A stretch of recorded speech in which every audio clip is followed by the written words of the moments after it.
What's up in War Eagle War Report family? Your man Ike Jones here, C-Dub taking the day off, but we are still here with the latest weekend tailgate. We're talking about the college football playoff semifinals and all the bowl games that have taken place thus far. Happy New Year to everybody out there. Y'all know y'all rocking with the best, the War Report, and we're going to get straight into this tailgate. You are now listening to a War Report Weekend Tailgate, brought to you by Athletic Architect. It's your boy, Ike Jones. Be Will, C-Dub, Mike G. Get ready, sit on back as we bring you the War Report Weekend Tailgate. What's up in War Eagle War Report family? Your man Ike Jones here, B Will in the place. This feels very morning drop-ish right now. It does. Just the two of us in here, but it's all good, man. Happy New Year to you, my guy. Happy New Year, man, to you and the fam over there. Hope y'all enjoyed y'all night and y'all morning so far. Yeah, man, everything's been kosher so far. Yeah, do y'all have any like New Year's things that y'all do? Like, do you participate in all the you gotta fold clothes and wash clothes thing? And like, I don't know, you got any New Year's things? Oh, absolutely not. We don't do nothing. It is just we had some friends that we usually get up with on New Year's. They came down, they celebrated with us, and we stayed up way too late to have kids that's gonna get up at 7 o'clock. And so I guess you could say so far our New Year's tradition is raising Being kids super tired. on 3 hours of sleep. Yeah. That's it. So that's what we're doing. We just surviving out here on strong coffee and good vibes. That's our New Year's tradition. I don't know. What about y'all? I mean, my wife is currently doing the Black Eyed Peas thing. Mm-hmm.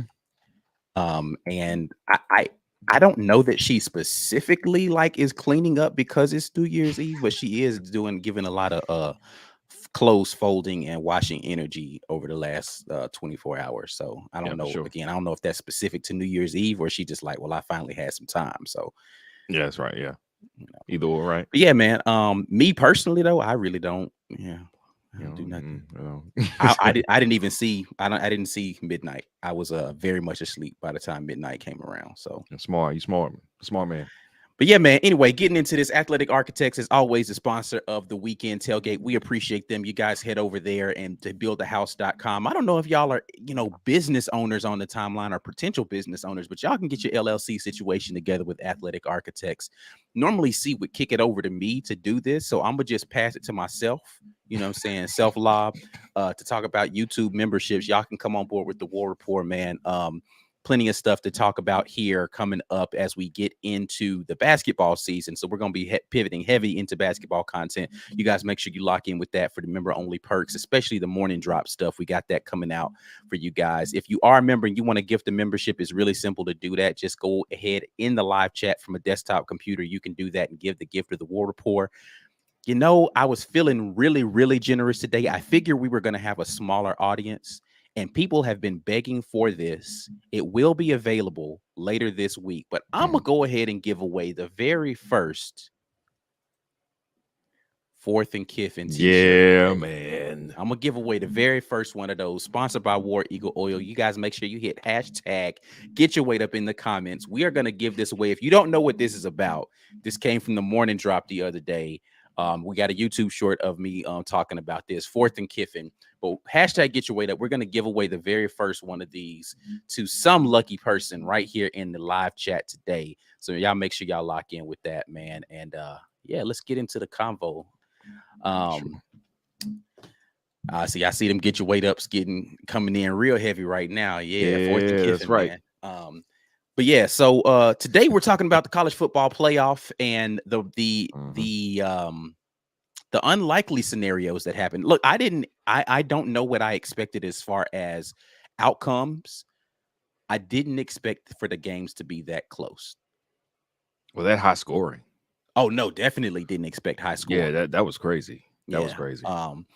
So before we get into those games specifically, let's talk about, so, since today, basically this entire show is going to be not talking about Auburn stuff because, Auburn wasn't in the college football playoff. Auburn didn't really even make a bowl game. So this entire episode of the Weekend Tailgate, What did we see? if you guys don't know, we're just going to be talking about what we saw from the past couple of days of bowl games. Let's start with the conversation, though, before we get into the college football playoff, talking about the SEC.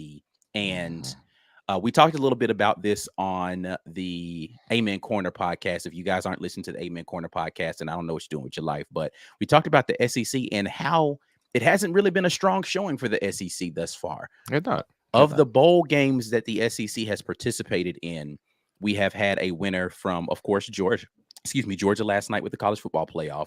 We had Arkansas eke out a win in their bowl game. And is that the only 2 wins that we have so far? Tennessee. That's right. Tennessee won their bowl game. But the rest of them, we barely showed up in those games, like got thumped in those games. Kentucky didn't score. Yeah. Oh, I forgot about that. Yeah, they Bama won. Yeah. Whatever. Okay, Bama won. Bama That's enough credit for now. Let's yeah. All right. But no, Kentucky didn't even score in their game. Yeah. Missouri didn't look so good. It just wasn't a great showing from the SEC, man. Ole Miss, we talked a lot. That's kind of the origin of the Fourth and Kiffin thing. Ole Miss didn't look great. Ole Miss, a lot of yardage, not a lot of points being scored on their side of the situation.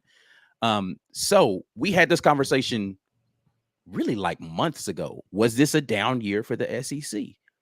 As we've got a couple more situations that we got to get into, but now that we've had an opportunity to kind of look retrospectively, and bowl season is really heavy into it, only a couple more opportunities for SEC teams to get wins. Is this a down year for the SEC? What are your thoughts on that, Will? I was I was in the camp that it was not a down year for the SEC, that the teams who had fallen off had been replaced by other teams who had stepped up. You had Kentucky, who had fallen down, followed closely the next year by a Tennessee who had stepped up. I still think that holds true. When I say Kentucky had fallen down from 2021, they were very competitive in 2021. They won a lot of games. An Ole Miss team who had won 10 games in 2021, and then in 2022, they really were a mediocre team. I think if they have Auburn's schedule, they end up 6-6. And they just had a very, very easy schedule to start with. So they were a mediocre team. I know it's like, oh, they were 7-0. I think they were mediocre. I put them right there along the lines with an Arkansas, with a Texas A&M, with an Auburn. That's who Ole Miss was to me, is looking on the field at the product and looking at what they did, even the bowl games as well, because they got blown out by Texas Tech, a very mediocre Big 12 team. And Jackson Dart looked pedestrian, which he had all season. But you figure, okay, well, you were pushing up against some very physical SEC teams. You should be able to handle these guys, right? Oh, no? Okay. All right. I guess that's just who Kiffin is. So I'm trying to think what else that movement. So South Carolina did better than expected, right? I really expected Spencer Rattler to turn in a 6-6, 7-5 campaign. They did one better. They got 8-4. That upset of Tennessee was wild, unexpected. The upset of Clemson. That was phenomenal. Now, okay, we have some answers about who Clemson is as a team, and not just DJU now after the Tennessee thumping. But that's still, I didn't think they were in Clemson's weight class with Clemson's defensive talent, but they proved that they were. They figured some things out with offense. So I think they stepped up when you have a team like Ole Miss who stepped back from 2021. So I see the SEC as really, it's the same average. Bama, they took a slight step back, but LSU took a significant step up.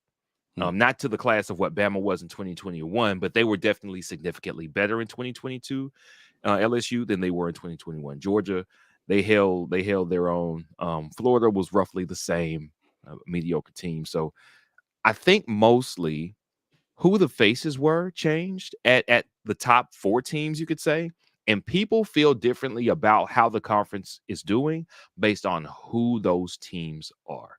That's what I think the perception is of those teams, because some of these games are, if you lose, Will Levis is supposed to be a first-round draft pick. Hey, I'm not going to play. All right, then you don't score any points. I'm not even saying Kentucky would have definitely won that game because we aren't the biggest Will Levis fans. Right. But also, you can't lose a guy with that much experience and at least that much talent and take him off the field and expect for everything to be the same. These bowl games aren't great indicators of who they are if people are sitting out in mass. So it's really hard for the bowl games to be what tells us if we are competitive with the rest of the country the way we think we are. Yeah. However, I think the faces, the teams that stepped up match the momentum of the teams that stepped down. And I think it's pretty much a wash for who the SEC was from 2021 to 2022. Yeah, I mean, so I'll say this, and I'll echo your sentiments on a couple of things. And I've seen a couple of comments come in relative to this. So I'll post the comments, and then we'll talk about what it means. First and foremost, let me just get this out of the way. Walt Taylor, a visor for 4th and Kiffin does sound amazing. I will have to come up with a different little design to make that happen. But y'all don't know this about me. I come up with like 8 designs before I land on one that makes it to what you guys see on the shirts. I'm by far not a t-shirt designer or a graphic designer, but I do come up with all of the graphics and the t-shirts that we do. So I think I have one that may work for a visor. So I'll try to get that one ready for you guys. It's a great suggestion. Good to see you there in the chat there, Walt. But what were we talking about? Who stepped up? Who stepped back? Oh, yeah. Okay. So this is when I wanted to pivot off or talk about. George Isom or Ism says here, I saw it's all about QB play, right? And so I want to take this comment and specifically make it be about the SEC and their perceived fall off the rest of the country. So I don't share the sentiment right now that the SEC is necessarily fallen off. I think that the middle of the pack and the low end of the SEC is a lot closer to the middle of the pack, low end of some of the other conferences like the Big 12 or the Big 10. That's fair. The top of the SEC is still the best in the country. Right. We still have the best, by far, in my opinion, talent top to bottom, even if we don't have the best teams top to bottom. But the comment here about QB play is what I want to harp on. And we see now you've got to be able to defend people in the SEC for real, because there are some quality quarterback play. That's quality quarterback play happening in this conference right now. You talked about one guy, Will Levis, right, who didn't play. Now, again, not a big Will Levis guy, but he makes a difference as to whether or not that team is able to play well, because they've built that offense around Will Levis and the ability to run the football. Florida didn't have Anthony Richardson playing in their game. So and quite a few other opt-outs and transfers that were not playing in that game. So even a mediocre Florida team didn't have the guys who had made them mediocre the entire season playing in that game. Right. The same thing that can be said of a couple of different teams. The only team that was out there with, in the words of their horrible TikTok, a point to prove, that played in a what we would term meaningless bowl game was Bama. Bama was like, nah, we ain't sitting nobody. We're going to play all our guys. Right. And we're going to go out here and blast K-State just to prove, well, they beat TCU. And so if we beat them handily, it should prove to everybody we're supposed to be in. And I saw a bunch of Bama fans try to make that case, which is before so TCU stupid. Goes out and actually wins the game. But we'll get to that. So it's a very dumb logic, because if that's the logic, then LSU and Tennessee, who beat y'all, should then be in the college football playoff. Right. Like, we can keep playing this game until we get to the point that Bama fans don't understand logic. Right. But the point I'm making is it's hard to tell based upon bowl games, in the way that bowl games are currently structured, in the age of NIL, in the age of transfer portal, whether or not the SEC schools even took these games completely seriously. Right. Because or were equipped college to. Football. Yeah, right. Because when you have the college football, I mean, when we get, I know all of the people who work for ESPN that are out here on social media, and all of these people who want to be able to sell whatever they're writing on their papers and blogs and websites, want to sell that these bowl games still matter because these kids are playing hard and all this. If a kid is playing in the game, yeah, they want to win the game. They're competitive. Right. But that doesn't mean you're getting the best version of that team. And that doesn't mean that every kid that's there on that trip made it as a business trip. Right. That's just not true, because the games don't matter. That's They like don't. you trying to tell me the NIT is just as important as the normal tournament that's happening. Right. The NCAA tournament and the NIT are these games. No, they don't. No, they don't. Nobody's out here bragging that they won the NIT. Right. I couldn't even tell you who won the NIT for the past last year. I ain't even gonna go far. Who won the NIT last year? Only thing I remember is that Texas A&M got snubbed from the regular tourney, and they made a run in the NIT and did not win it. That's all I remember is that Texas A&M did not win the NIT, and they were in it, and they were upset, of course, that they got omitted from the regular tourney. But I have no idea who won it. Last 3 years, I could not tell you who won the No clue. NIT. And so to me, the rest of these bowl games, once we get to a 12-team playoff, become the NIT with no like tournament style. It's just play a game. It's an exhibition game at that point in time. Like it's good if you want to get an extra practice in for some guys who haven't played all year or something like Right. that, but it's not an indication of how good your team is. Right. And honestly, like it factors into where you finish the season from a ranking standpoint, but should it? Like, Right. is that I mean, it's irrelevant at that point. Like, if you're not in the top 12 teams or the teams that are making the 12-team playoff, because it won't necessarily be the top 12 teams, the way that it's constructed. Why does it matter? I don't understand why it matters. Now, again, the kids who are playing in it want to win. Absolutely want to win the game. I'm not saying that they're not going to have fun in the game. But when I say it doesn't matter, I mean it doesn't matter to the overall landscape of college football. Right. It means nothing that you won the Cheez-It Bowl. Nothing.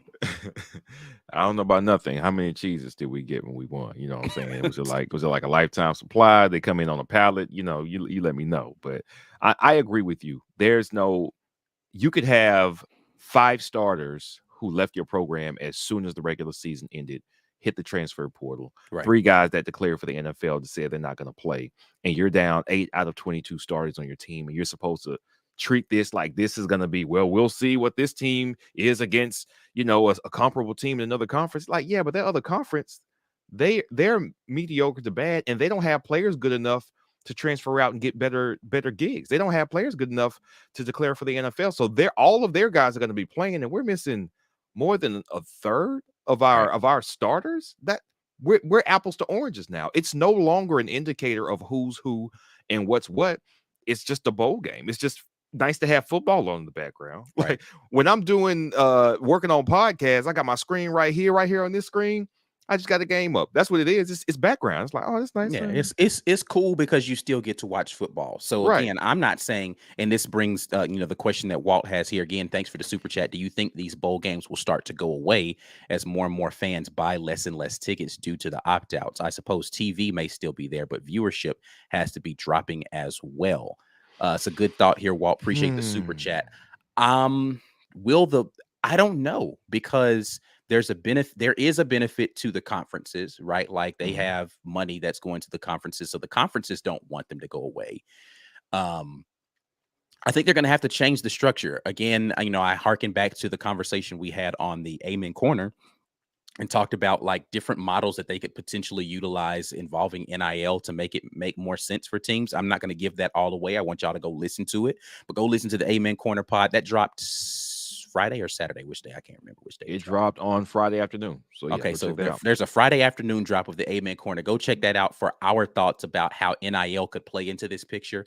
I don't know that they go away. I mean, because gosh, man, like more and more people are picking up sponsoring these bowl games. Like they used to just be the Orange Bowl, and now it's the Orange Bowl brought to you by blah blah blah. Like as long as there's corporate money pouring into these games, and they have an opportunity to get on television and be the exclusive sponsors and do all of this stuff, I don't think that it's going to go away, especially in the age of NIL. But I'll let you answer that question a little bit more, because I did have a chance to speak on this a little bit already. Well, I don't think it's going to die out. I know the tickets, people aren't buying like they used to. I think I saw a post on Twitter where somebody said game day for the Bama K-State game that you could buy standing room seats for like $8. And you're telling me a Sugar Bowl with Bama in it, even if it wasn't a playoff game, like 7 years ago, that doesn't happen. True. That game is going to be sold out because it's Bama in the region and their fans are going to travel. So I do think some of the steam has come out of ticket prices, but I don't think these bowls make most of their money from well, I know they make a lot of money from ticket prices, but the sponsor carries a lot of the weight as well. The sponsor's name, they're putting up a lot of money just to be, and TV is what is making most of the money here. Yes. Because that sponsor goes, well, how many people did you have tune into the Sugar Bowl when it was just an exhibition game?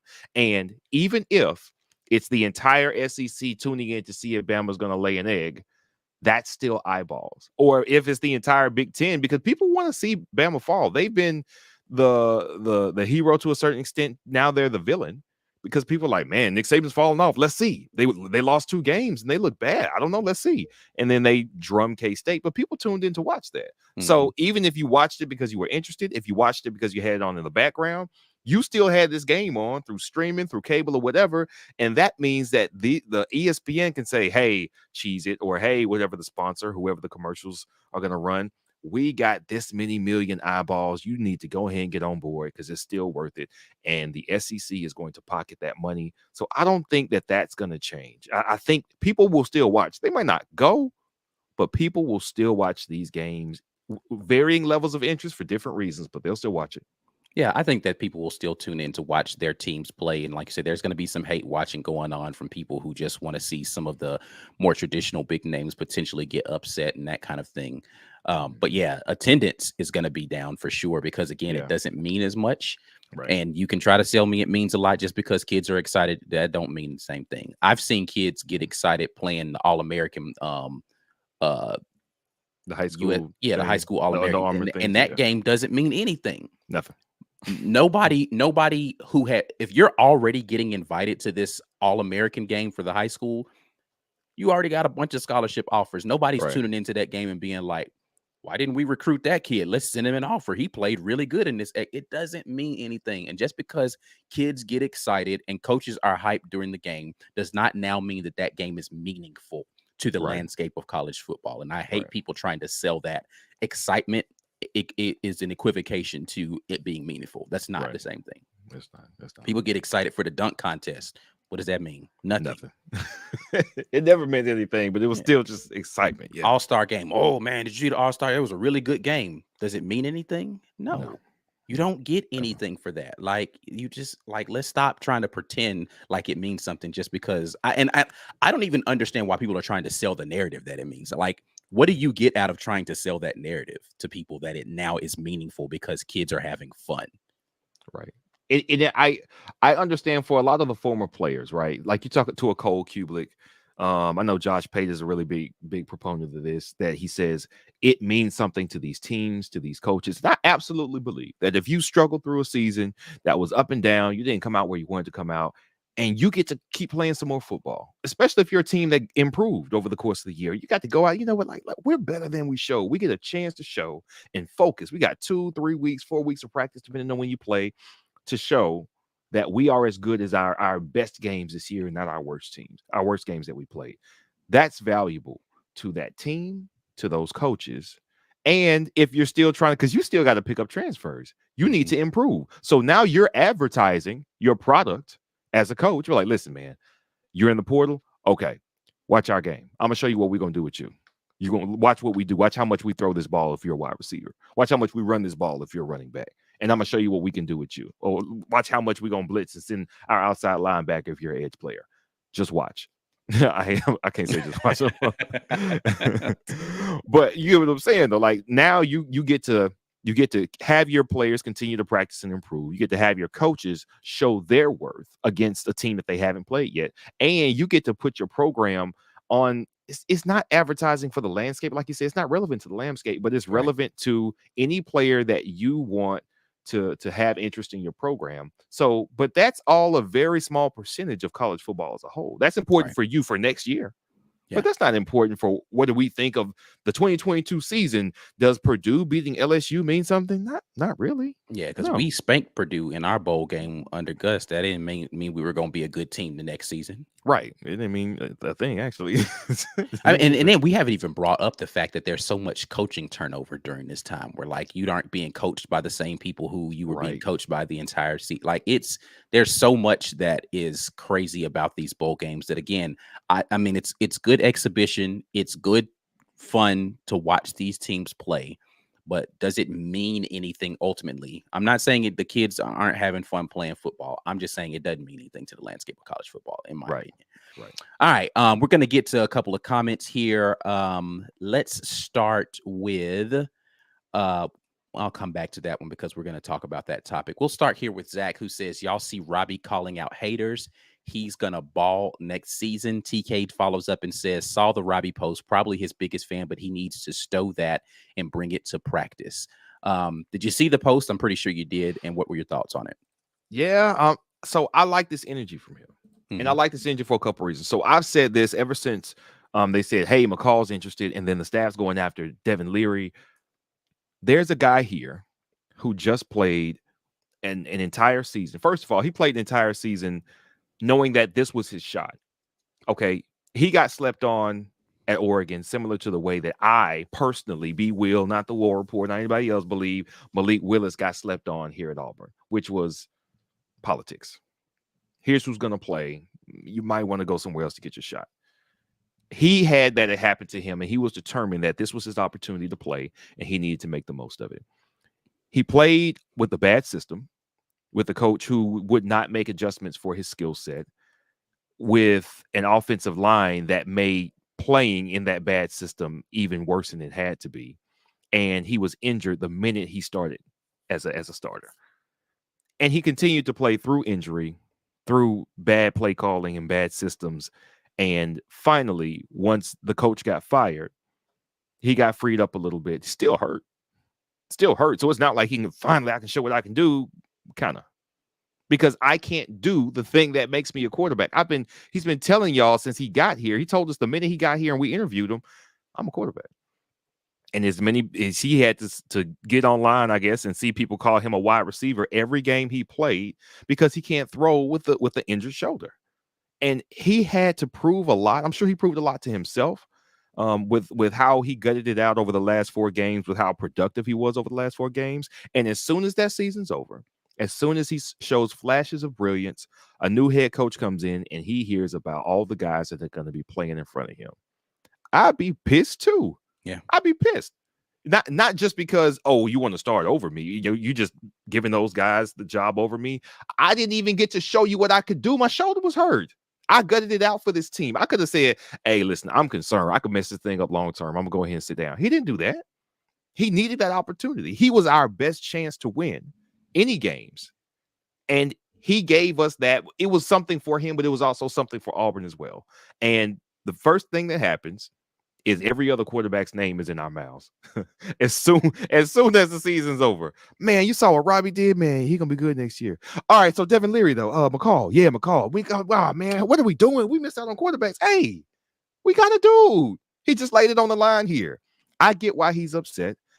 I never mind players talking as long as they back it up. You can say anything. I don't care what you do. I distinctly remember the Cam Newton MVP season, 2015 in the NFL, and he was dabbing on everybody. And these defensive players were so heated when he would like rush for a touchdown and get up and dab. They're like, hey, man, they pushed him. He's like, hey, dab?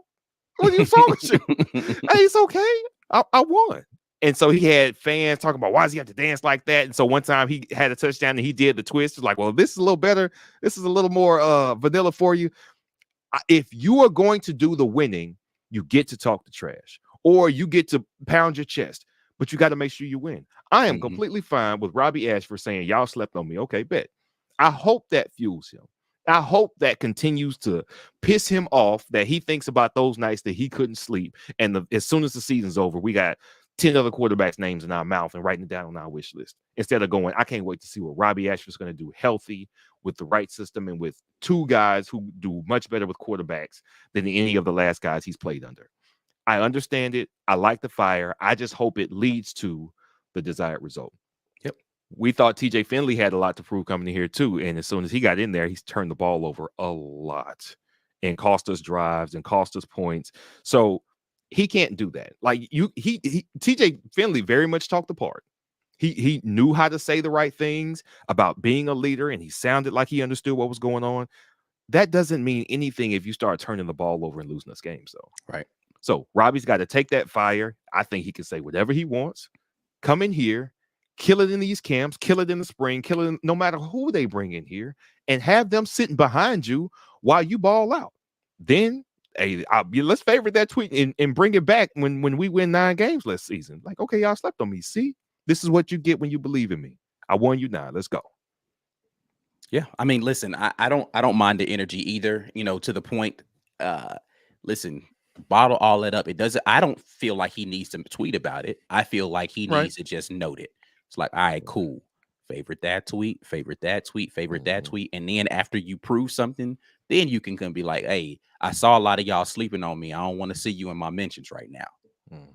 I want you to keep that same energy right now when we're winning. And that's what I feel like that's probably the better option for him. But again, to your point, I don't have a problem with it as long as he goes out and proves something. So right now, I don't really feel any kind of way about it as long as he's not on social media in lieu of working. Right. Like if you're just sitting there looking at tweets, getting angry. All right, cool.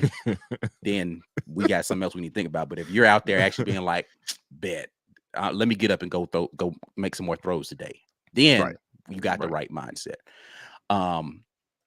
See, D. Lev says South Carolina looked good. Wish they would have beaten Notre Dame. Walt Taylor follows up by saying South Carolina just gave that game away, which I hated to see versus Notre Dame. Yeah. I'm not mad at South Carolina. There are some consistencies with the games that they won big. Special teams touchdowns, defensive touchdowns. Spencer Rattler at quarterback, they've been feast or famine. It's like they have a bunch of 3-and-out drives, and then he hits a stupid, ridiculous pass on something like that pass. He dodged some rush and then and slung it. Like I get the hype. I've seen some throws from him. I was like, okay, his arm is ridiculous. His arm is ridiculous, and that diving, laying out catch that wide receiver made for a touchdown in the end zone, it was ridiculous. But then they go 3-and-out like 3 of the next 5 drives. It's like, okay, well, are y'all good on offense or not? I think Spencer Rattler has a tremendous arm. I still don't know that he's a tremendous quarterback. No, he's not. And we know that. Right. He's not. So it didn't surprise me when they've got 14 of those points that they scored weren't offensive points. I'm like, okay, what was it? I think it was what was the score? 42-35 or something like that. It was a 7-point game. But okay, you scored 35 points, but 14 of those weren't offensive points. So it's like they can't generate offense consistently. So it didn't surprise me that they weren't able to finish that game with the win. Notre Dame had been pretty good at defensively adjusting to people, and they did. So South Carolina got those points up early, and I think they only got 14 up in the second half. I'm not absolutely sure. But Notre Dame, Marcus, what's his last name? I want to say his wrong name. The Notre Dame head coach, the young guy. Oh, I don't remember what his name is. Marcus, he's a decent coach from Notre Dame. Yeah, they recovered well. Their quarterback jumped in the portal as well. So they had a guy who had played up until like week 2 or 3, and then he had gotten hurt. So he hadn't played the rest of the season. That bowl game against South Carolina was the first game that he had played in like 2 months. And so I think that's an accomplishment. That's a good coaching job because you're missing players, and I think they missed more players than South Carolina was missing as far as starters on the team. So it didn't surprise me though, because South Carolina's big wins were a little bit of fool's gold, a little bit. So that wasn't too surprising. Yeah. Anthony Grant jumps in. It still baffles his mind how Kentucky is able to get top recruits and transfers more recently than ever. They are trash, bro. Kentucky's not trash. They're just.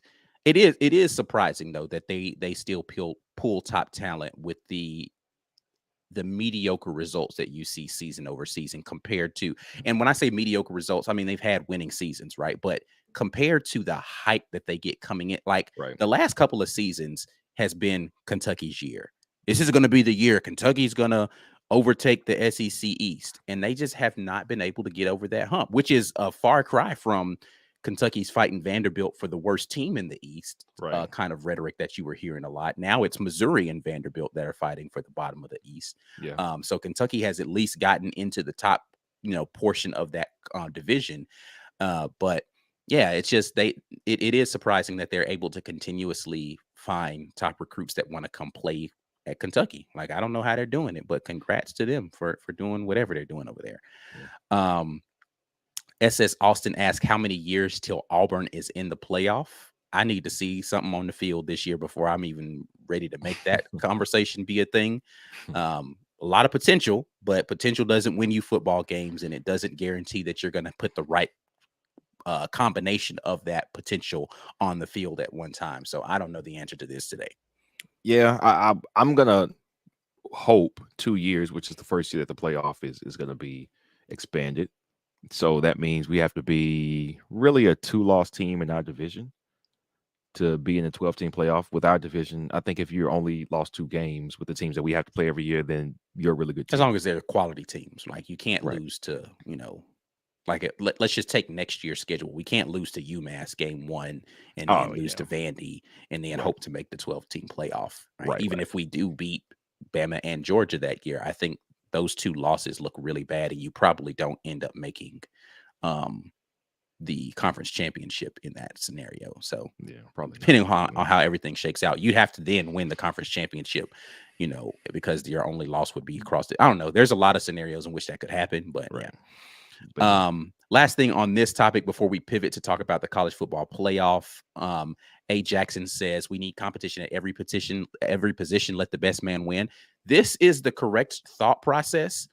And the problem is, for the people who Robbie is talking to, it's not about people saying, oh, we just want the best man to win, bring whoever in, let them compete. It's the people who are saying Robbie Ashford should not be a quarterback that he's upset about. It's the people who are saying Robbie Ashford's going to look real good as a slot receiver.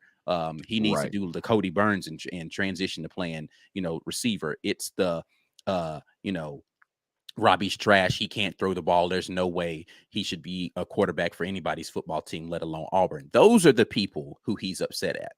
Now, if he's upset at people who want to bring in people to compete, then I don't know what to tell you about that, because that's literally going to be from now until you stop playing football. That's how it's going to be every single year.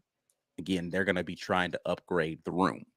Right. Not necessarily saying that you aren't good, but we need to upgrade this room.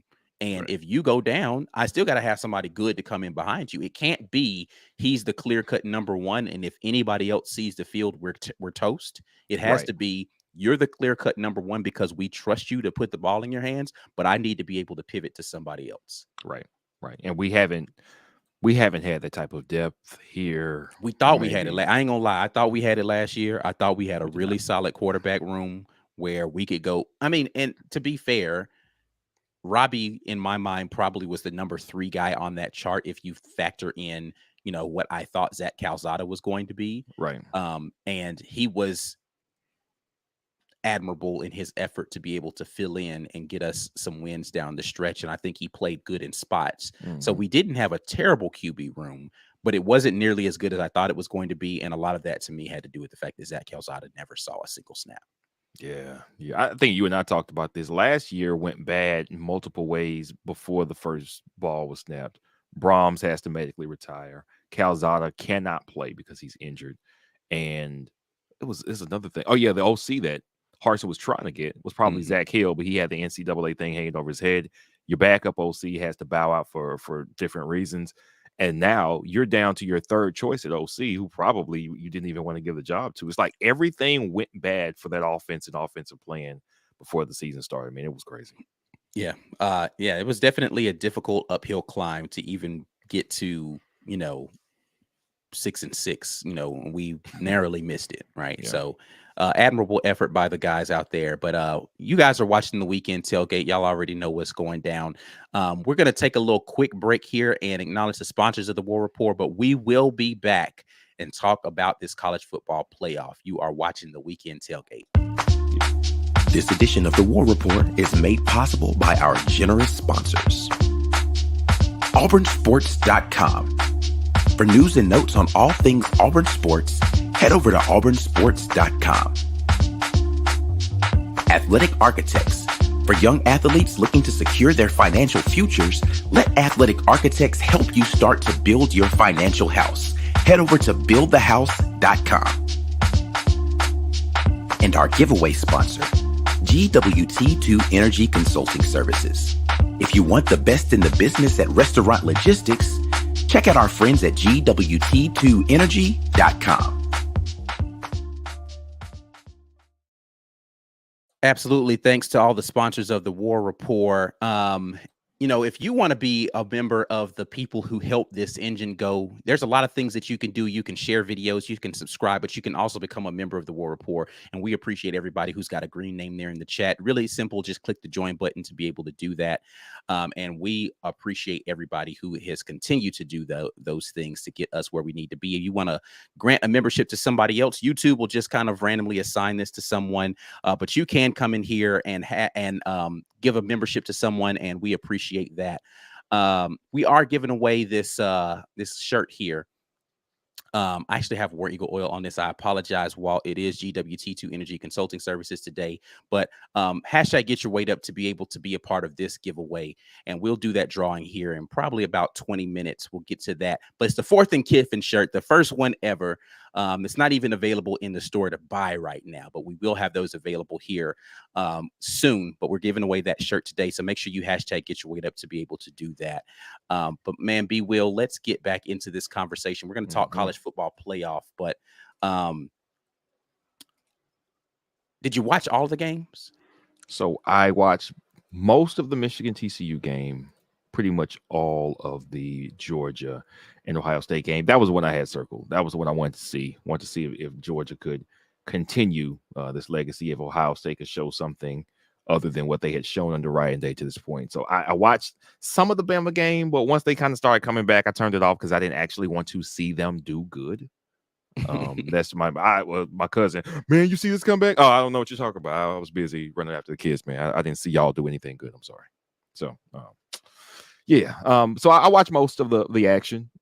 Did not watch all of it. Did not even bother turning on Iowa versus Kentucky because, that looked like it was a gross watch. So glad I didn't watch that one. But yeah, the college football playoff games, the majority of both of those, yes. Yeah.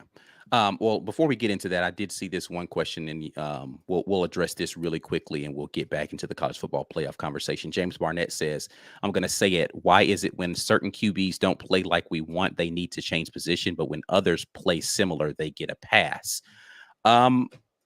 I don't know. I don't know the answer to why some people need to change positions. I think it's just when you are a fan of a guy, you want to continue to give him more chances. When you aren't necessarily coming in as a fan of that person, you don't have the same leash for them as you would other people. I don't know that I think this varies across the spectrum of who is the person's calling for a player to change positions.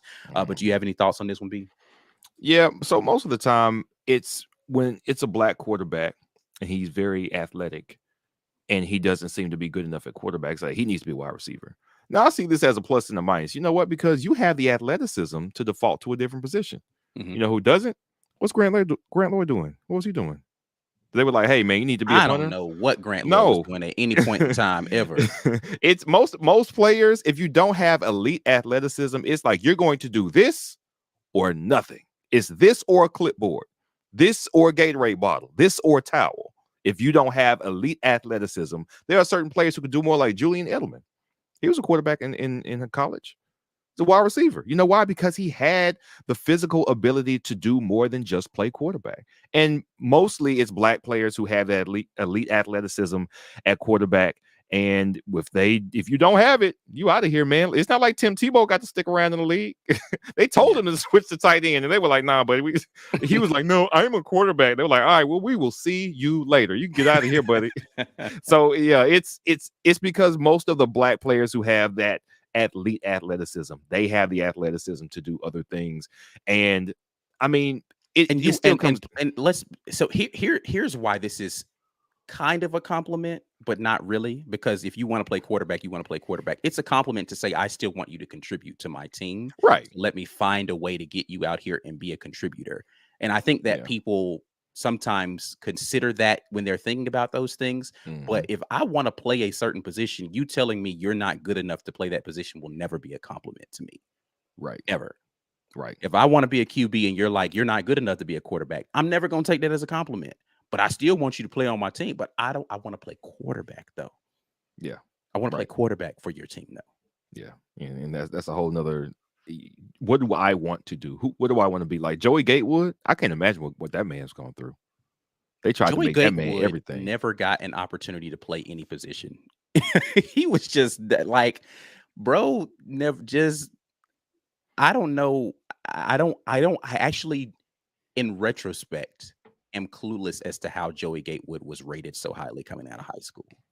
He got that. He had to get that rating just from size. So many people got high ratings looking similar to other players who were good in college. Like we heard that Cam Newton comparison when he was like a sophomore, and it stuck with him. That's when I just want people to stop comparing people to Cam Newton. It's just period. Please stop. He was a one of a kind.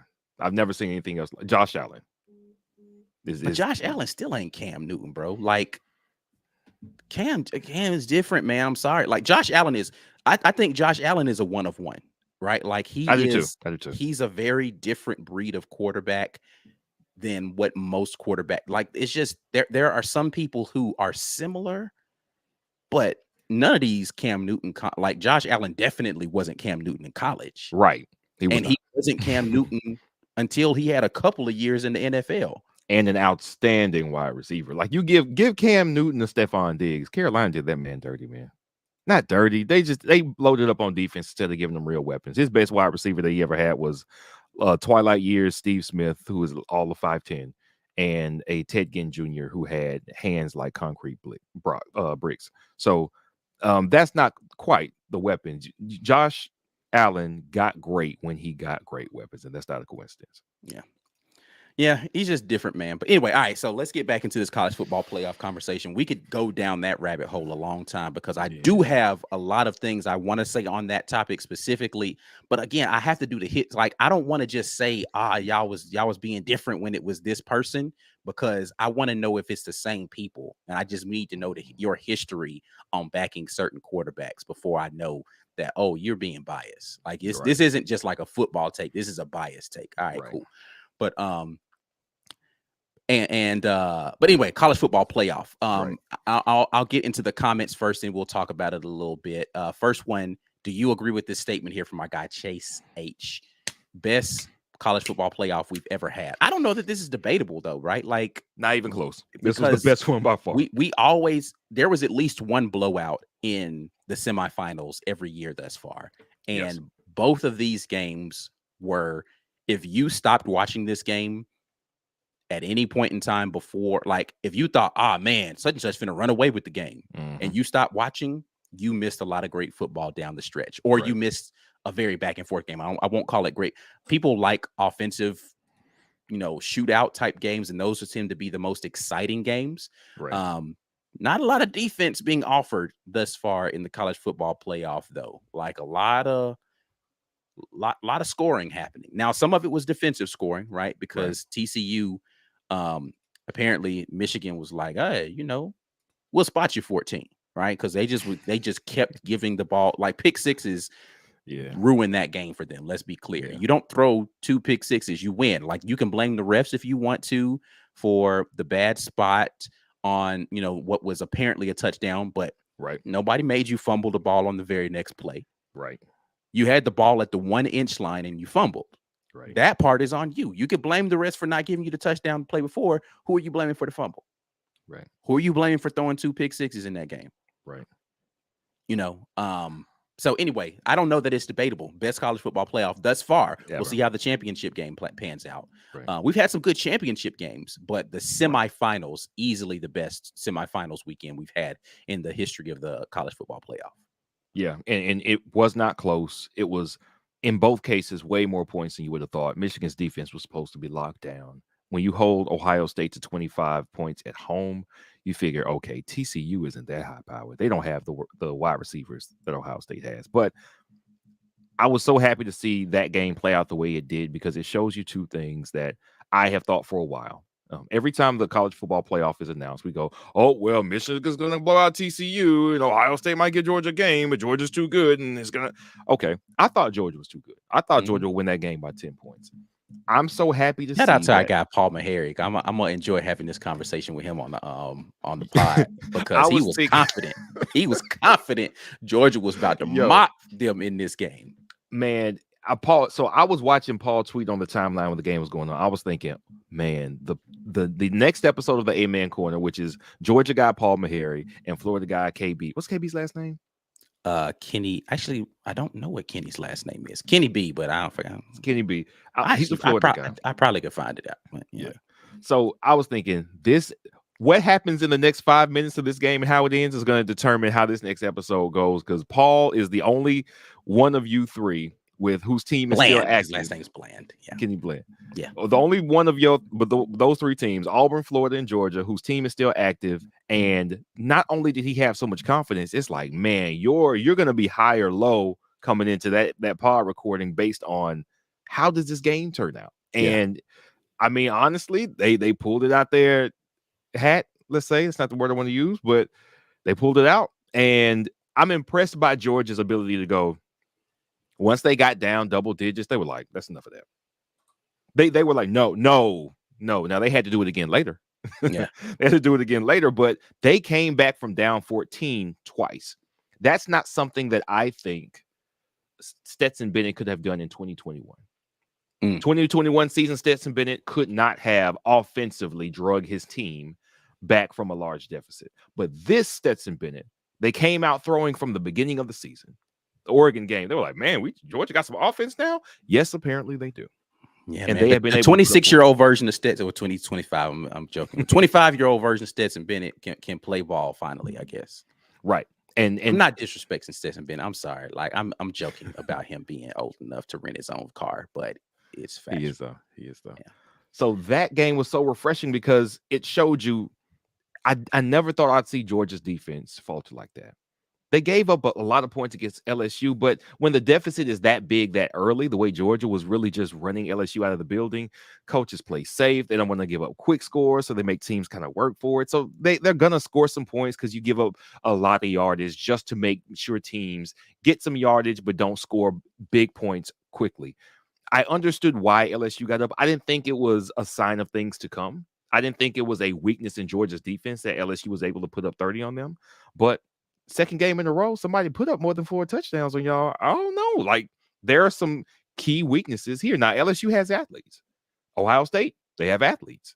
I don't know if TCU has the same athletes. I saw some very good play from skill position players on TCU against a very good Michigan defense. Again, it's startling that Michigan gave up that many points in their game. But what the key difference here is that Stetson Bennett is a seasoned, experienced quarterback, and he became that over years, which is why, as an aside, for anybody who would say, oh, you guys are so patient, why you aren't nailing Robbie Ashford to the board because of how he played, look at Stetson Bennett 2020 and Stetson Bennett 2022. 3 years of play, 3 years of development, and he looks miles different than he did 3 years ago. He got carried by a defense in 2021, and he didn't have to do a whole lot. He didn't. He made some timely throws when he had to, but he was more mature this year. He understood what the offense was trying to do. He had a very good rapport with his wide receivers. These are things that happen when people play together over time, when you keep the same offensive coordinator over time. And Kirby Smart, to his credit, had so much faith in Stetson Bennett from the jump to say, walk on. Yeah, just walk on. Just come on, man. I want you here. All right, you're going to go JUCO. Come back. I want you here. I want you to play here for me. The minute JT Daniel got hurt, like, no, you're in. And when JT Daniel got better, he did not see the field again.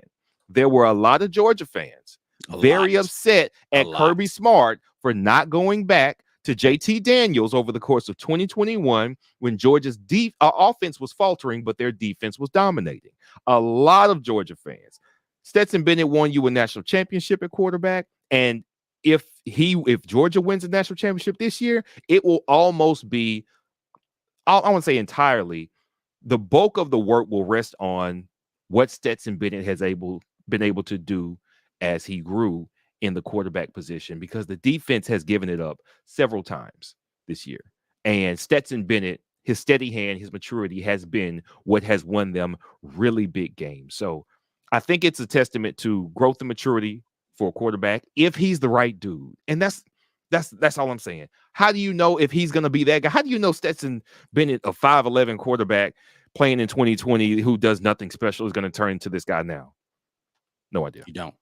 No idea. But as a head coach, it's your job to make that call, evaluate that guy, know that he has the mental makeup, and make the right decision and just live with it. And I think that's what we've wanted here. We wanted the guy to go, all right, you're my guy, and I believe in you. And I'm going to put the pieces around you so that you can realize the potential I think you have. Gus would always say he had confidence in Bo, but the offense looks the same every time you get out there with Bo. So why do you have so much confidence in him? We don't see it. Is there something we're not seeing? Now, true enough, Bo went somewhere else with different pieces and different weapons, and he does look better. So maybe that's what Gus was seeing. But Kirby was able to make that team around Stetson at Georgia, and it made all the difference. So that's a big difference between the team last year and this year. I think it shows a lot of maturity. Credit to Ohio State. They surprised the hell out of me. And it shouldn't surprise me because I think that performance is how they should always play when you have that much talent. Yeah. They did like a little blue chip rating thing, right? Ohio State and Georgia were the two most talented teams in college football this year. One had 68 blue chip recruits. Another one had 66. Georgia has 68 and Ohio State has 66. You should always play this good, Ohio State. You should always be this dominant. Which makes them getting drummed by Michigan even more head scratching, bro. So this is what I mean by Ohio State still some bums to me. There's still some bums to me because you doing that one time is not good enough. You should do that all the time. So yeah, it was a very good display though. Yeah. So you bringing up the confidence Kirby Smart had in Stetson Bennett and his ability to find and evaluate guys that work well with what he's trying to do will bring me to this Anthony Grant question here when he says, am I the only one that thinks Kirby Smart is a great recruiter but not that good of a coach, or am I hating? Ooh, this is tough, Anthony. This is tough. B. Will had to jump off real quick. I'm going to do my best to answer this question. So evaluation of coaching ability is a difficult thing because in college football, a lot of it has to do with your ability to recruit, right? That's what's made the dynasty of Nick Saban is his ability to get the best athletes out on the field. And then decisions in game, a lot of times, like he had dominant defenses because they were able to get the best defensive athletes, but he wasn't calling any of the defensive situational stuff out there of like, we're going to switch from zone to man, or we're going to run this type of zone, or we're going to blitz in this scenario. None of that stuff is happening at the head coach spot. Offensive play calling, unless you are, a guy who is the play caller / OC and the head coach, a lot of those decisions aren't coming down to you. If you're not being micromanagerial, a lot of the decisions of who's playing game to game or down to down isn't a head coach's decision. Where you see the head coach and his decision making pop up is use of timeouts, is whether we're going for it on this fourth down or not, punt or kick the field goal or go for it or whatever. Like those are the things that you see from a head coaching standpoint or in the hiring process, right? Like, did you select the right coordinators?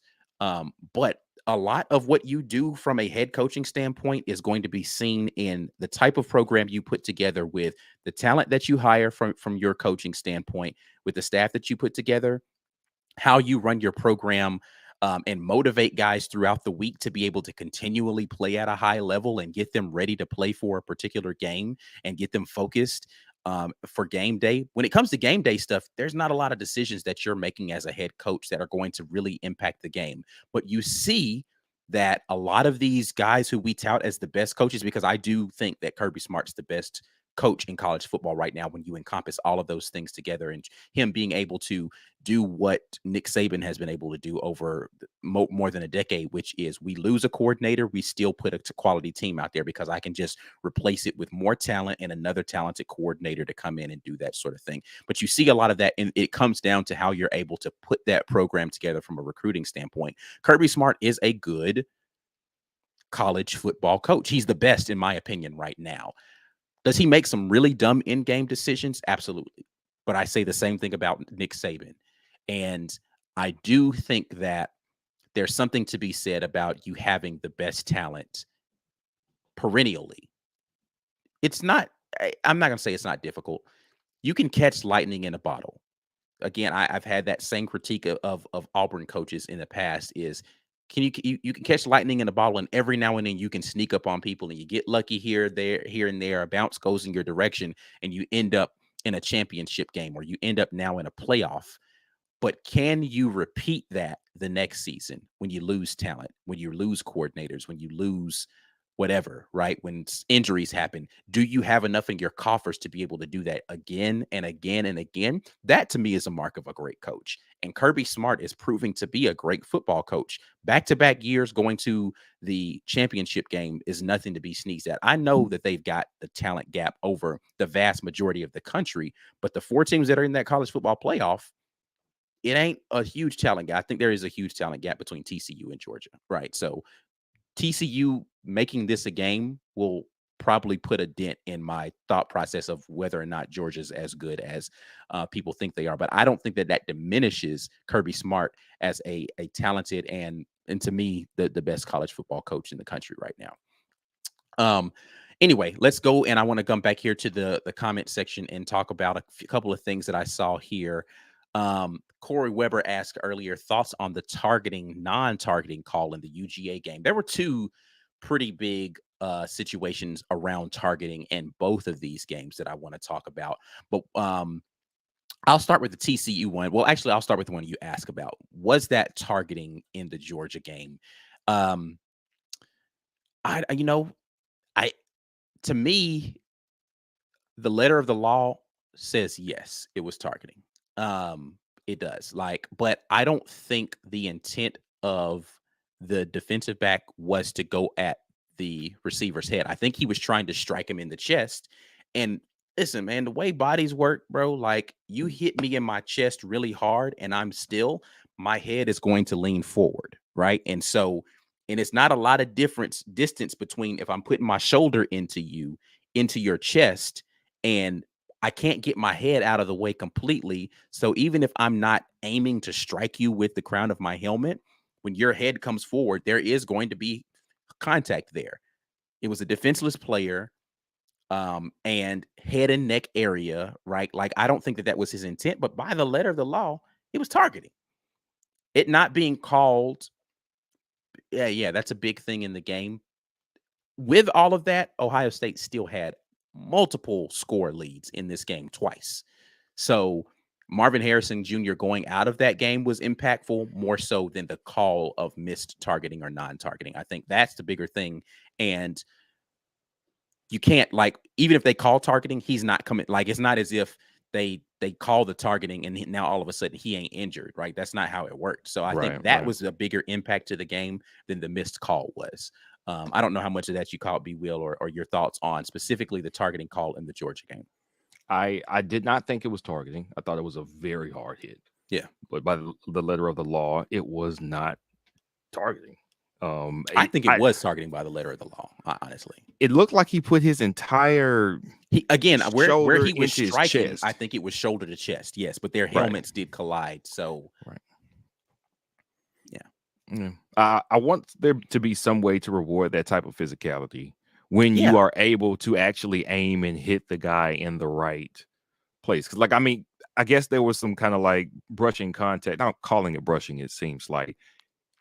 Harrison Jr. didn't look like he was dazed. He looked like his chest got caved in the way he was reacting on the ground. So that hit went to the right area, and that's football, man. That's the price you pay. Both of those guys, I'm sure, are going to be in the league making a lot of money. So the difference between me and those guys making hundreds of $1,000s per week is you are willing to take that abuse, and I am not. Go earn that money. Marvin Harrison Jr. earned it. I forgot the player who hit him, what his name was. He earned it. He earned the right to make that hit and to make that money he's going to make on Sundays. I'm all for it. Again, but I'm with you, though. You take a significant player off the field, a significant part of Ohio State's offense off the field. You can't say it doesn't affect the game going forward. Of course it did. And that's unfortunately, that's something in football we have to deal with all the time. The best players are going to not be on the field for pivotal moments in games or in playoffs. And we hate to see it, but that's still football, man. Yeah.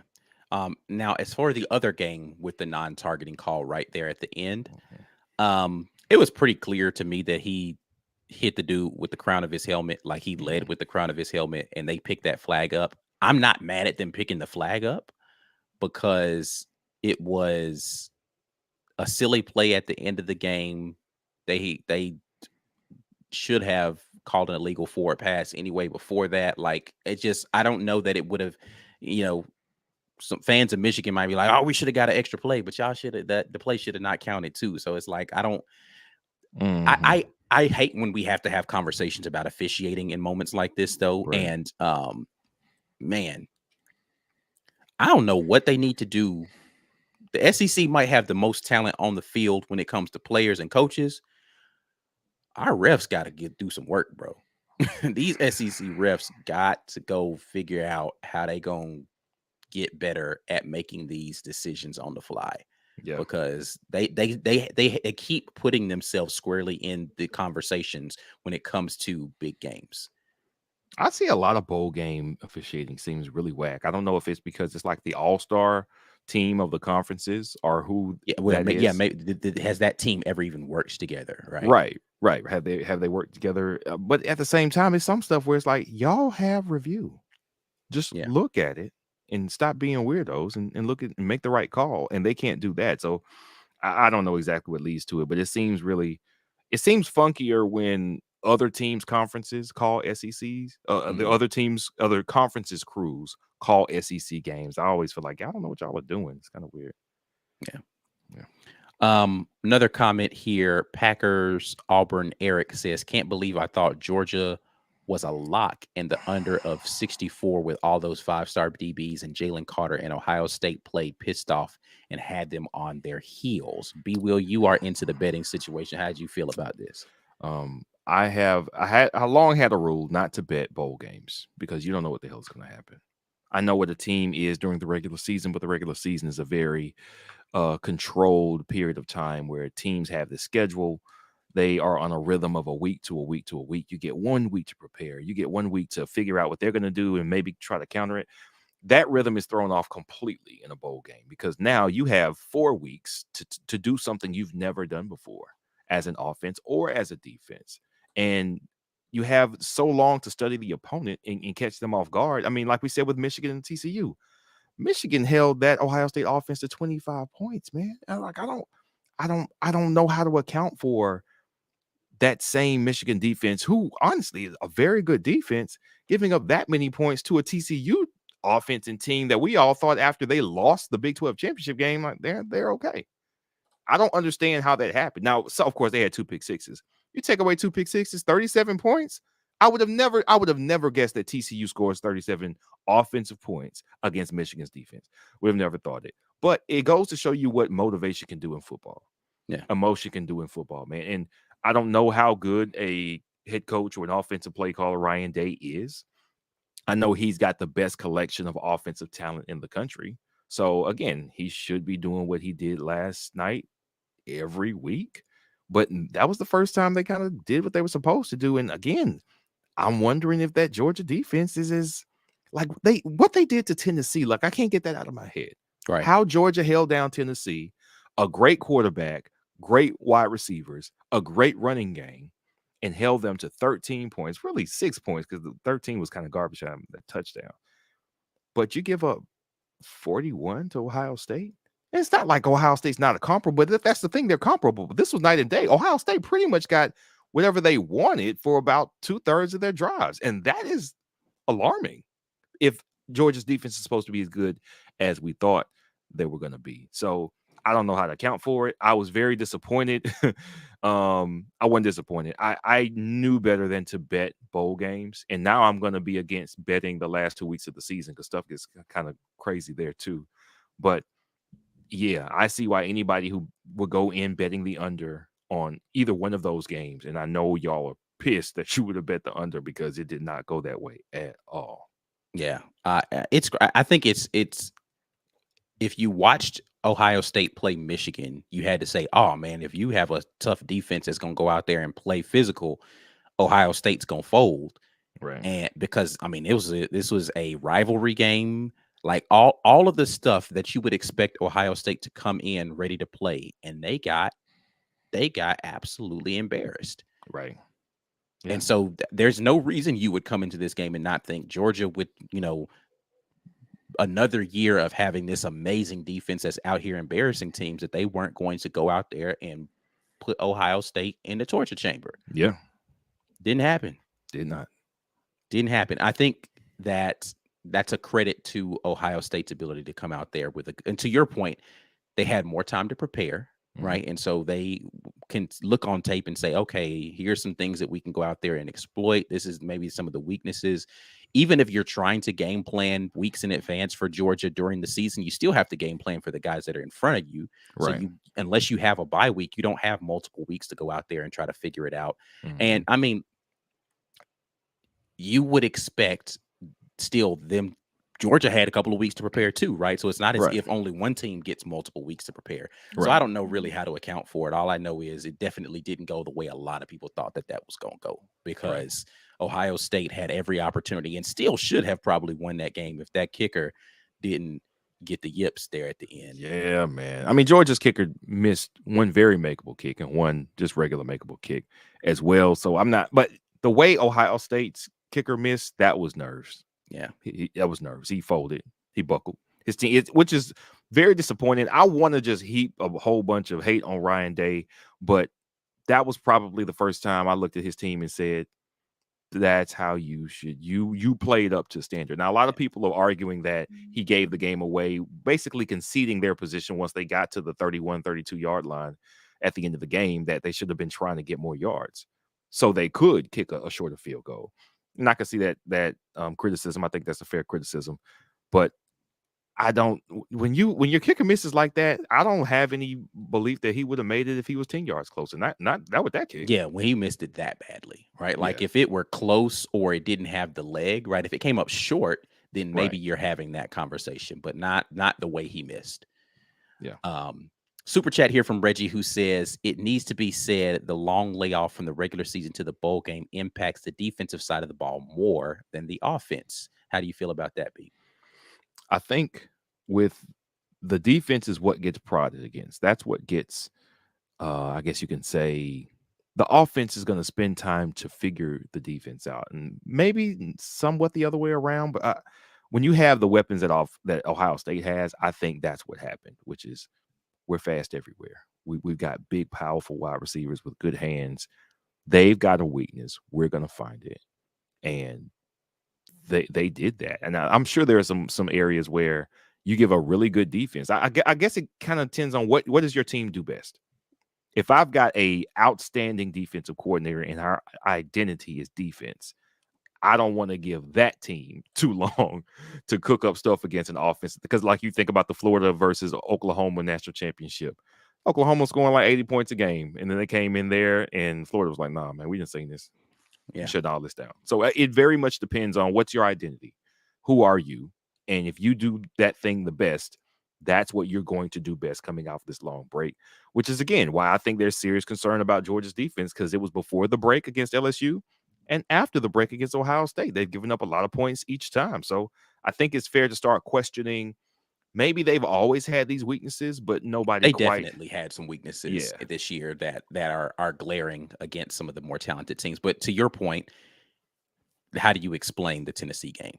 Right. Like, it's like you go through all of this stuff. It's like, Missouri should have beat them, and they didn't play so good in spots against this team and that team, and the defense and the offense was looking bad, But then you watch them against one of the best offenses in the conference and absolutely embarrass them the entirety of that game. And it's just like, I don't even understand who you are or what you are anymore to be able to predict any of this stuff.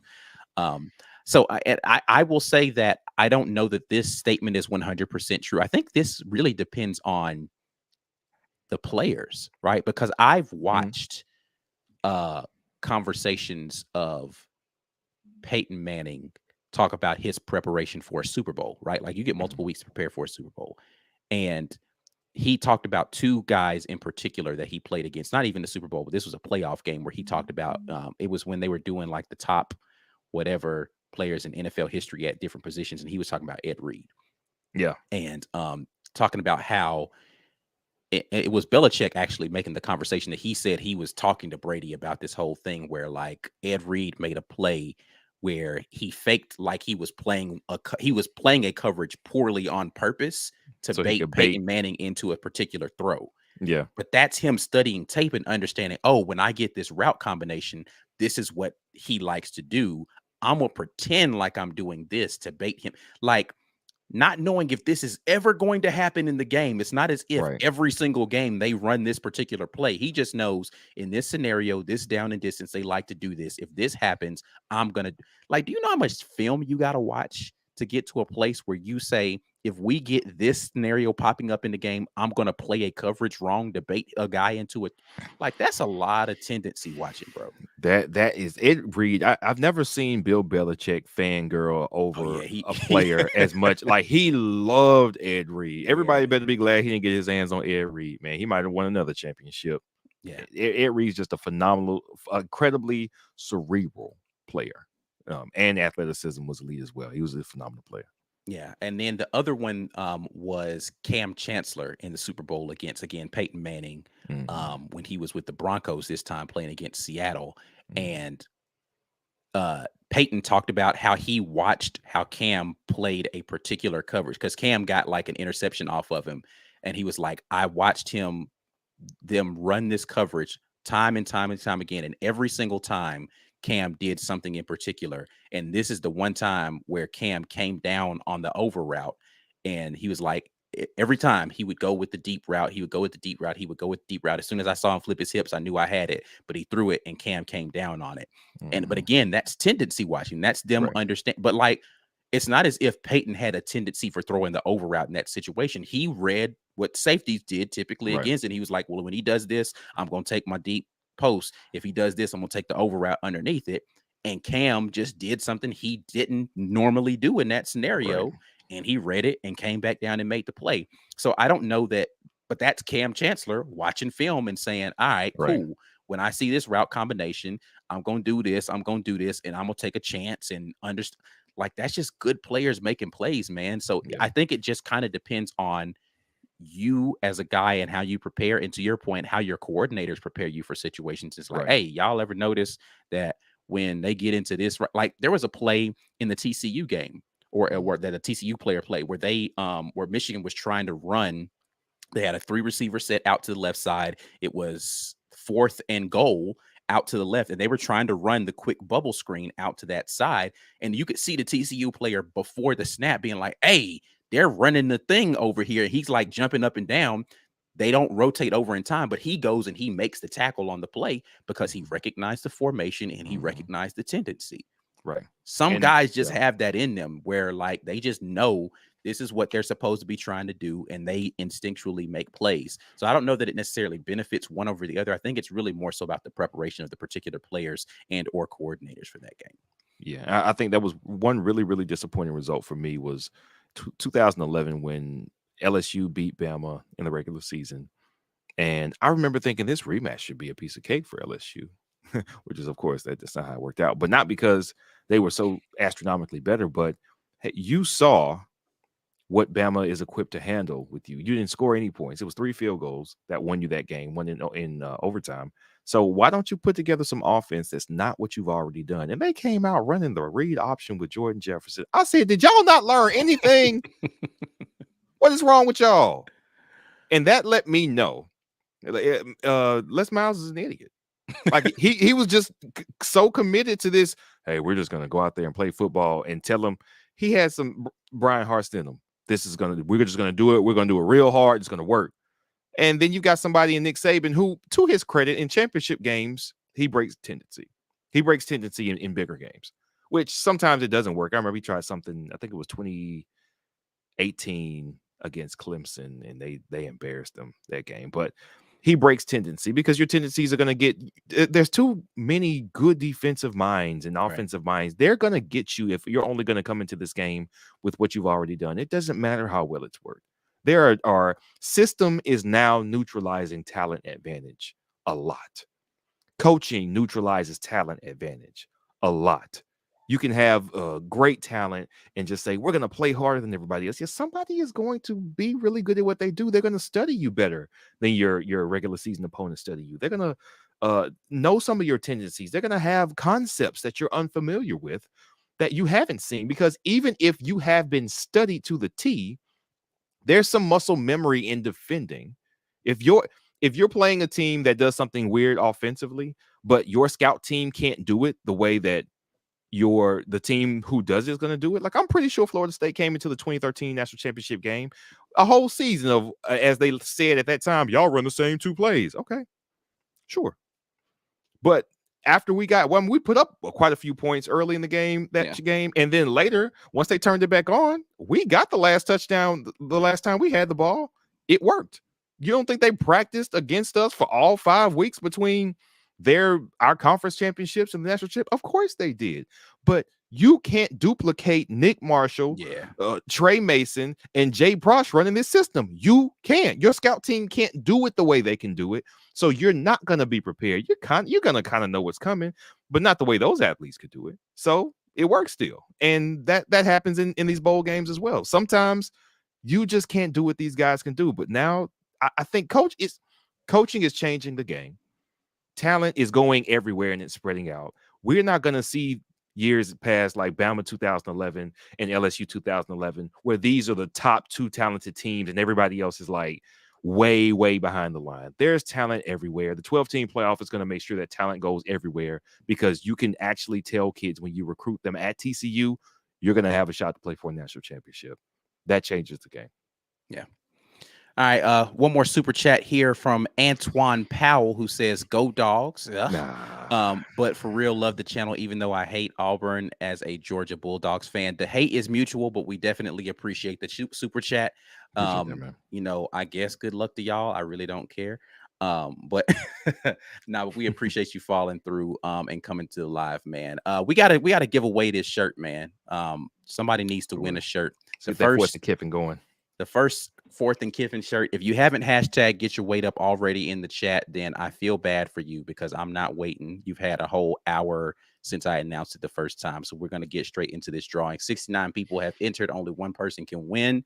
Go ahead and like the video while you're here, so we can get that engagement going. But the Sean Feely, if you are still here, you will be the proud owner of the very first 4th and Kiffin shirt to ever go out here into the streets, man. So make sure you're still here. If not, then we gotta draw again. But while we're waiting on Sean to tell us whether or not he has arrived, chat here from Mark Kirkland says Bama wasn't playing the refs. The refs didn't know who was supposed to win.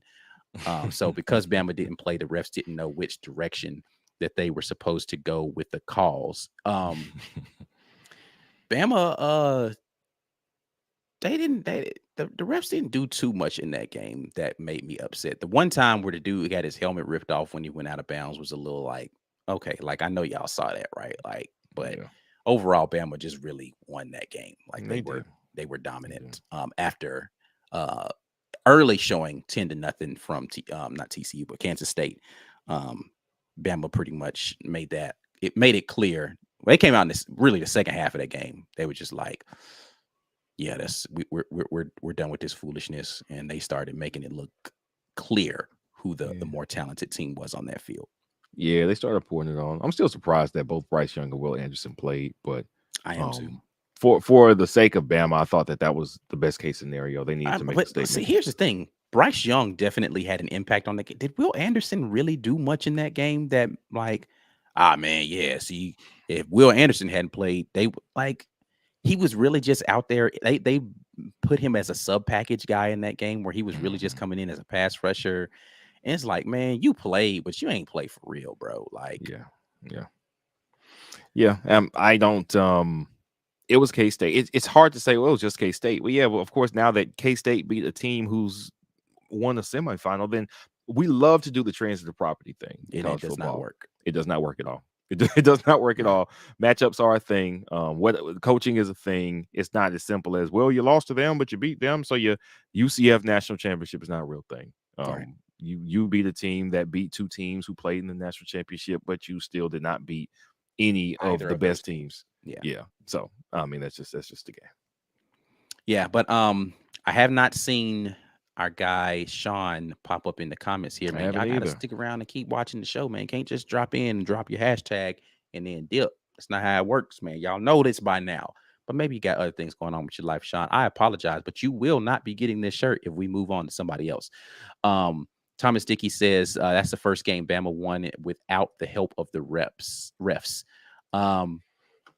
Hey, listen, man, they get a lot of ref help for people that complain about the refs so much. So, well, of course, most of the Bama ref help, if you believe those tinfoil hat theories, and I do because I author them, is to make sure that they get through to the playoff because the eyes on a Bama game are just going to be tremendous. But once you're in the playoff, you just got to let it play out how it is because you got the eyes.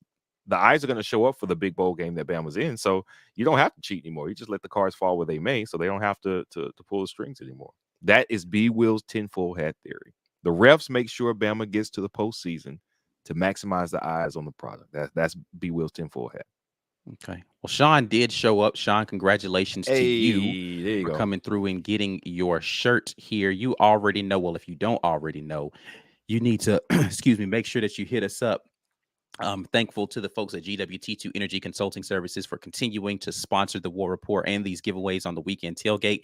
Email us business@thewarreport.com. We need to get your shirt size and your physical address so that we can send your shirt out to you. All right, we're about to get out of here, but one more super chat before we go, and that is coming from James Jordan. We talked a little bit about this already, but did want to acknowledge your super chat. Can you guys give your thoughts on Robbie moving forward? I'll give you clarifies toughness, a little bit. Okay, toughness and relationships within the team. This is actually a very different question. Mm-hmm. I don't think there is any question about his toughness. Like if anybody questions how tough Robbie Ashford is, I don't know that you can do that from a physical standpoint. I think it's fair if you think there is a lack of mental toughness based upon him having emotional outbursts on the sideline of getting upset and arguing with players or this and kind of that. But that stuff doesn't seem to impact him playing, right? Like he'll come back after that and still come back. Like he got benched, right, in a game, but then he came back after being benched and played superb, right? He had a whole situation with Tank Bigsby in the Ole Miss game after they scored a touchdown. Came back, still balled for the remainder of that game. He's continuing to have to deal with all this stuff online and blah, blah, blah. And he's still going out here playing ball, wanting to win games. I think he's a tough kid. The relationships is a different thing. I don't know that I have any definitive answers as far as relationships. This team, for the most part, if from the guys that I've talked to, they seem to like each other. There aren't like a ton of like infightings that's happening on this team. And so I don't think that they have any issues with Robbie Ashford as a person. I think the questions that everyone has for Robbie is, how well are you going to be able to play this position? Right. And doubts that exist there are fair, even if they are shrouded in a bunch of, well, he wasn't completely healthy. But some of these same guys watched him throw before he was unhealthy, and they were like, hey, it was inconsistent then, right? And so there's a fair question as to, can he raise his, and I know you guys are tired of hearing me say this, can he raise his floor? Because we know his ceiling is through the roof. Right. Can he raise the floor? And I think that those are the questions that people are going to have for him, and that he needs to start answering for himself moving forward. But I'll let you get last word on that, B. Yeah, I agree with you. I agree with everything you said. I think we saw maturity. There's reason to be encouraged by Robbie's progress as the season went on. Specifically, once the coaches started making the offense work for what they had, guys want to be productive. I don't want to rail too hard on guys being in a situation like we were in for the most of 2022 season, which is where we are bad. Nobody's doing what they wanted to do. Coy Moore didn't transfer here to play like this. Robbie didn't transfer here to play like this. Hell, TJ Finley didn't transfer in to play like this. Nobody transferred in to have Penn State put up 40-something on us at home. It's going very badly. How guys handle things going badly, I'm not judging them by what they do at their absolute lowest point. Okay. The fighting with the guys on the sideline or fussing and yelling at each other like, hey, but be with me, like I'm trying here. Like, I think that's the most positive result you can get out of negative energy that comes from losing and underperforming, is let that push you to play better. And that's what it did. By the end of the season, I think you saw, man, these guys just wanted to play together. the season was over as far as competing for anything significant. I don't know, before the Arkansas game. I think, well, really, once we lost Mississippi State, well, we could have won the Bama game and got bowl eligible. But as far as you're going to win your division, that was out the door a long time ago. What you saw from them, Mississippi State, Texas A&M, Western Kentucky, was a cohesiveness that we thought we could have seen sooner. But you got to have some success. Something you do has to work for you to believe in what you're doing. If everything you do, you train all off season, you go through camp, we're running stadiums and all this stuff, and I'm coming out here and I'm getting housed and embarrassed and people talking bad on my name, why am I happy? They have nothing to be excited about. And you got a coach that's going to say, yep, come out here and do it all again, just like I showed you after we got housed last time. I see why that wears on them mentally. We're expecting these guys to be mature. It's just football and you just play. I would love for it to be that way. And I think in the past, it has been that way. You tell kids to suck it up and they can't transfer out. They can't leave and they just got to deal with whatever it is. Some kids stay and they never play a significant snap and they retire from football. And that's the end of their careers in sports, is right there at the end of college, having done nothing. The team sucked, you sucked, and that's the end of your college career. Now, people have options. You burn that transfer and you're thinking, okay, it's because I'm going to do something here. I've got money that can be made not only in the NFL if I actually get some playing time because I believe in myself, but in NIL if I can get on that field and perform, and all of those opportunities are disappearing before your eyes because the team sucked. I don't judge these guys. They've got more at stake now because of what they can earn, not because, well, back in the day, we didn't get paid anything. I know. So if you sucked or you were good, you were getting the same thing. Now these guys could have $10,000, $20,000, $40,000, $50,000 NIL deals on the table if they can just get on the field and show what they can do. But they've got a coach that's taking away those opportunities by how poorly he's preparing them to play. So now it's not just, well, I was going to be here and get my scholarship in 4 years anyway. No, now what's going on here is going so bad that it's costing me personally. I can't transfer out of this again, even if it's a complete dumpster fire, because I burned my one and I'm a year and a half, 2 years away from graduating. I can't get on the field, so I can't get any meaningful NIL deals. I can't get into the NFL not actually being on film. There's so much more at stake. I understand why these kids get emotional. I understand why they want to leave bad situations. I don't want to judge Robbie Ashford from how emotional he was when things were at their worst. He held it together even then. He showed emotion and he was upset. Tank was upset. They got right back on the field and ball, though. If they were like, hey, man, I ain't even handing you the ball no more. If they were doing some silly stuff, like had to be separated and one guy went to the locker room and then they had to bench one guy because of the fight, not because of how he was playing. Right. I'd be more concerned. I would be much more concerned. But what you saw was that once that coaching situation was resolved, everything got better. And that tells me all I need to know as far as what was the root of the problem on our team. Now, the root of the problem for Robbie was, your picture of me was incomplete. You just didn't know it. So now I have to change that perception of me. And in the fan base's mind, because that has a lot to do with that NIL. Now they're fighting perceptions that used to not matter. In the NFL, if you're doing good, the people, man, sit him down. Yeah, but my check, I'm going to get paid whether y'all like me or not. So my contract's signed. I don't care. In college now, how people perceive you leads to how valuable your NIL is. Your name and your image and your likeness. If I say my name and my name is Robbie Ashford and you think, well, he needs to move to cornerback or wide receiver, you got the wrong picture of me, because that's not valuable. If my image is if your image of me is me throwing an INT or of me fumbling the ball on the snap, then now that's not a good image. Nobody wants to give that dude money. But now the lasting image is that beautiful throw to the corner of the back corner of the end zone in the Iron Bowl, and a hell of a game on the ground as well. You know what?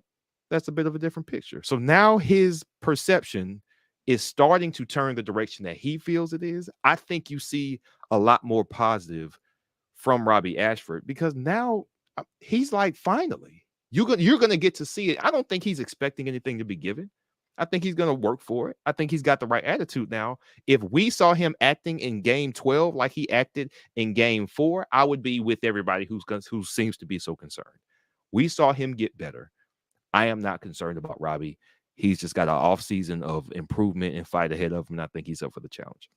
Yeah, we definitely will see what happens after this offseason. What's clear to me is he's willing to put in the work. We'll just see whether or not that work is going to pay off in next fall by the time he has the opportunity to do it on the field. All right, we're about to get out of here. We appreciate everybody who's continued to rock with us. Once again, please make sure that you are joining the War Report as we continue to drop this content for you. You see it right there on the screen how you can do that. We'll just hit the join button. Membership gifting is super easy if you want to do that right now from the live chat. If you're not checking us out on podcast, the Auburn Express is out here every day for y'all, dropping stuff from Lobtown to Amen Corner to Mike Mack and Memes. We've got a ton of content that is audio only and some rebroadcast of stuff that we're doing on morning drops. We will be right back at you tomorrow morning with more morning drop. Maybe we'll continue a quarterback conversation. I don't know. I haven't even decided what we're going to talk about yet. If you didn't get an opportunity to win anything, you can't go to the merch store and shop now. Just a heads up, that 4th and Kiffin shirt is not available for purchase right now, but maybe by the time you're rewatching this, I will have it up and ready for you on there. But that is going to be in our site coming up very soon. So make sure you go ahead and lock in with us right there. If you haven't already, make sure that you are out here sharing the video, hashtag get your weight up. Like the video right now before you get out of here. I know y'all are clicking off of your apps furiously right now or closing out because it's like, oh, they just doing their salutations and war eagling your way out of the chat. Make sure you like the video before you get out of here. Follow us on social media. We are at The War Report on Instagram, Twitter, Facebook, TW Report on TikTok. That's it, man. We are out of here. Until the next time, we appreciate you guys for locking in with us. Another very, very happy new year to everybody out there as we continue to support the best team on planet Earth, and that is Auburn. Doesn't really matter what the outcome is on the field or on the court. We're still awesome. And if you think not, go find something else to do with your life. I don't know what's going on with you. Anyway, we're out of here until next time. And as always, War Eagle. War Eagle.